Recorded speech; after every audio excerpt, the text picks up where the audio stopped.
আমার প্রিয় ও স্নেহের 2024 সালের নতুন বছরের ষষ্ঠ শ্রেণীর ছাত্রছাত্রী বন্ধুরা, আশা করি তোমরা সবাই ভালো আছো। আজ আমরা যে বিষয়টি নিয়ে আলোচনা করব ষষ্ঠ শ্রেণীর সেকেন্ড সামেটিভ অর্থাৎ দ্বিতীয় পর্যায়ক্রমিক মূল্যায়নের পরিবেশ ও বিজ্ঞানের কোশ্চেন পেপার নিয়ে। তারপর সরাসরি স্ক্রিনে কিন্তু আমরা ষষ্ঠ শ্রেণীর সেকেন্ড সামেটিভ অর্থাৎ দ্বিতীয় পর্যায়ক্রমিক মূল্যায়নের পরিবেশ ও বিজ্ঞানের কোশ্চেন পেপারটা দেখতে পাচ্ছ। ফুল মার্কস তোমাদের রয়েছে 25 আর সময় তোমাদের রয়েছে 50 মিনিট।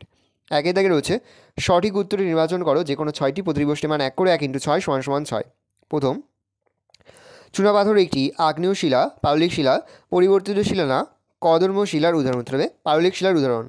কয়লা থেকে প্রাপ্ত একটি তরল হলো ন্যাপথা, প্রোপিলিন, আলকাতরা না চিনি উত্তর হবে আলকাতরা। প্রশ্ন, এসআইতে তাপমাত্রার একক হলো degree Celsius, calendar, kelvin, Fahrenheit উত্তর হবে কেলভিন। প্রশ্ন, কোন শক্তি উৎপন্নে সূর্যের ভূমিকা নেই?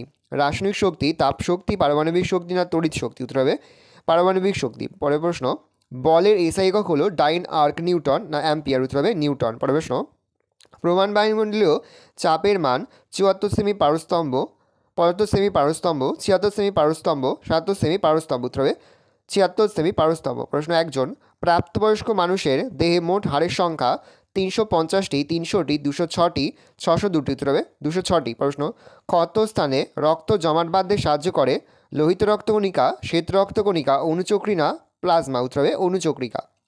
2000 শূন্যস্থান পূরণ করা যে কোনো 4টি প্রতিবর্ষের মান 1 করে 1 × 4 = 4। প্রথম, জমাট বাঁধা ড্যাশ হলো আগ্নেয় শিলা উত্তর হবে লাভা। প্রশ্ন, ভর পরিমাপ করা হয় ড্যাশ যন্ত্রের সাহায্যে উত্তর হবে স্প্রিং তুলা যন্ত্র। প্রশ্ন, কার্য করার সামর্থ্যকে ড্যাশ বলে উত্তর হবে শক্তি। প্রশ্ন, পৃথিবীতে শক্তির প্রধান উৎস হলো ড্যাশ উত্তর হবে সূর্য। প্রশ্ন, যে সকল বস্তুর ড্যাশ আছে তারা চাপ প্রয়োগ করতে পারে উত্তর হবে ওজন। পরের প্রশ্ন, মানুষের প্রধান শ্বাস অঙ্গটি হলো ড্যাশ উত্তর হবে ফুসফুস।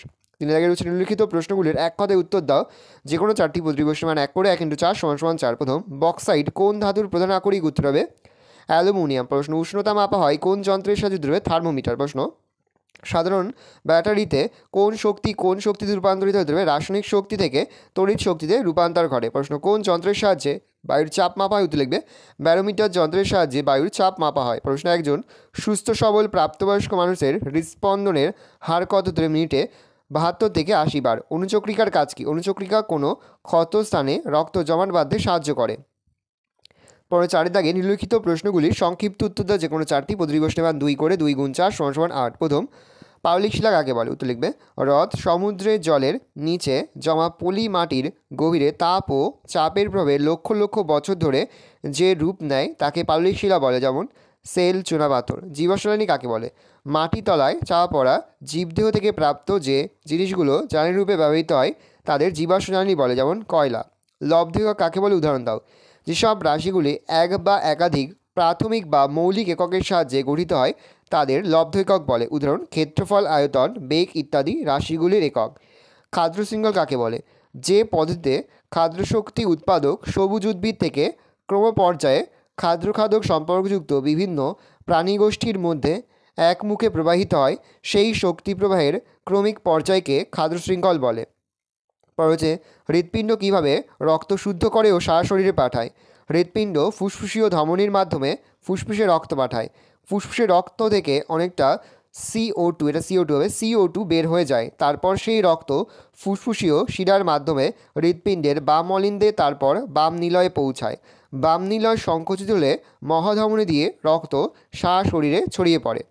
তো শিরা ও ধমনী কি? শিরা যে রক্তবাহের মাধ্যমে রক্ত শরীরের বিভিন্ন অংশ থেকে হৃৎপিণ্ডে ফিরে আসে তাকে শিরা বলে। ধমনী যে রক্তবাহের মাধ্যমে রক্ত হৃৎপিণ্ড থেকে শরীরের বিভিন্ন অংশে ছড়িয়ে পড়ে তাকে ধমনী বলে। 5 দাগের যে কোনো একটি প্রশ্ন দাও, যে কোনো একটি প্রশ্নের মান 3। প্রথম, খাদ্য পিরামিড কাকে বলে?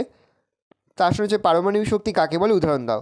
খাদ্য শৃঙ্খলের বিভিন্ন ট্রপিক লেভেল বা পুষ্টি স্তরগুলিকে ক্রমিক পর্যায়ে সাজিয়ে কাল্পনিক রেখা দ্বারা যোগ করলে যে পিরামিডকৃতি গঠন হয় বা তৈরি হয় তাকে খাদ্য পিরামিড বলে। বিভিন্ন তেজস্ক্রিয় বা ভারী মৌলের পরমাণু কেন্দ্রকের বিভাজন ঘটালে কিংবা একাধিক হালকা পরমাণুর নিউক্লিয়াসকে সংযুক্ত করলে যে প্রবল শক্তি পাওয়া যায় তাকে পারমাণবিক শক্তি বলে। উদাহরণ, সূর্যের শক্তির উৎস হলো নিউক্লিয়াস বা পারমাণবিক শক্তি। পরের প্রশ্ন, বার্নৌলির নীতিটি লেখো। তার সঙ্গে বায়ুমণ্ডলীয় চাপ কাকে বলে? তো লিখবে তরল বা গ্যাসের প্রবাহের বেগ যেখানে বেশি সেখানে চাপ কম এবং সেখানে প্রবাহের বেগ কম। সেখানে তরল বা গ্যাসের চাপ বেশি হয়। কোনো বিন্দুর চারপাশে একক ক্ষেত্রফলের উপর বায়ুমণ্ডল লম্বভাবে যে বল প্রয়োগ করে তাকে বায়ুমণ্ডলীয় চাপ বলে। বায়ুর ওজনের জন্য এই বল প্রযুক্ত হয়। বায়ুমণ্ডলীয় চাপ প্রতি একক ক্ষেত্রফলে বায়ুমণ্ডল দ্বারা প্রযুক্ত বল, প্রতি একক ক্ষেত্রফলে বায়ুমণ্ডলের ওজন। হৃৎপিণ্ডের কাজ কী, তার সঙ্গে ফুসফুসের দুটি কাজ উল্লেখ করো। তার সঙ্গে লোহিত রক্তকণিকা কী কাজ করে? হৃৎপিণ্ড নিরবিচ্ছিন্ন স্পন্দন অর্থাৎ সিস্টোল ও ডায়াস্টোলের মাধ্যমে ছন্দবদ্ধ গতিতে সমগ্র দেহে রক্ত প্রবাহিত করে।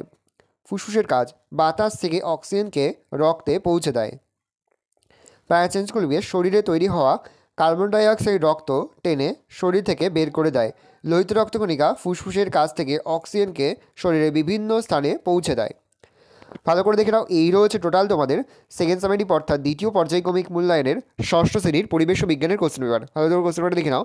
আশা করি ভিডিওটা ভালো লেগেছে। ভিডিওটা ভালো লাগলে ভিডিওকে লাইক করতে গেলে ভুলবে না। আর আমার চ্যানেল নতুন হওয়া লাগলে সাবস্ক্রাইব প্রেস করে পাশে বেল আইকন প্রেস করো, যখন নতুন করে ভিডিও আপলোড করি সবার ফার্স্ট নোটিফিকেশন তোমরা পেয়ে যাও। আর এই ভিডিওটি তোমার বন্ধু বান্ধবী আত্মীয়স্বজন সবার মধ্যে কিন্তু অনেক শেয়ার করে দেয় যারা বছর ষষ্ঠ শ্রেণীতে পড়ছে। আমরা কিন্তু ইতিমধ্যে ষষ্ঠ শ্রেণীর প্রতি বিষয়ে সিলেবাস, প্রশ্নকার এবং নমুনা প্রশ্নপত্র কিন্তু আপলোড করে দিয়েছি। তোমাদের এখনও পর্যন্ত সেই ভিডিওগুলো না দেখে থাকো, ভিডিওগুলো কিন্তু তাড়াতাড়ি দেখে নাও। তোমাদের সকলকে জানাই আগাম পরীক্ষার অনেক শুভেচ্ছা এবং অভিনন্দন। কোনো প্রশ্নের উত্তর লিখতে বা বুঝতে যদি কোনো অসুবিধা হয় তাহলে কিন্তু নির্দ্বিধায় কমেন্ট সেকশনে কমেন্ট করে জানাতে একদমই ভুলবে না। আজ আমরা যে প্রশ্ন উত্তরগুলো নিয়ে আলোচনা করলাম, প্রতিটি প্রশ্ন উত্তরই কিন্তু এই বছরের পরীক্ষার জন্য খুবই গুরুত্বপূর্ণ। সেই প্রতিটি প্রশ্ন উত্তরই তোমাদের খাতা লিখে তোমরা কিন্তু মুখস্থ করে ফেলবে।